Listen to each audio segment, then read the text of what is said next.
nak kurus, nak turun berat badan tapi tak nak tak nak senaman. Tak ada disiplin, lagi malas. Tak apa. Korang boleh juga minum air bakar lemak ini. Sebab sudah ramai kawan-kawan selepas minum tak ada senaman pun, mereka punya nafsu makan pun sudah kurang. Badan semakin bertenaga, boleh tambah aktiviti harian.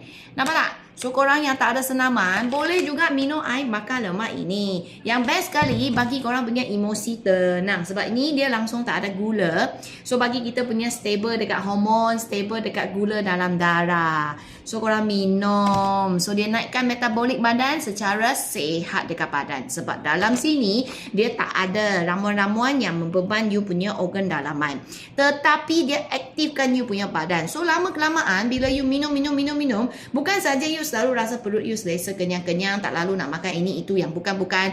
Lagi you punya manis dia pun kasih you kurangkan, tak rindu sangat sudah. Lagi bagi you badan ringan, kurang penat, kurang sakit, dan badan korang mungkin boleh bergerak lagi banyak. Itu masa you sudah akan jadi senang kurus. Kalau you tak ada pantang dengan kopi, cuba minum ikut cara ini. Tekan link yang I letak dekat bawah.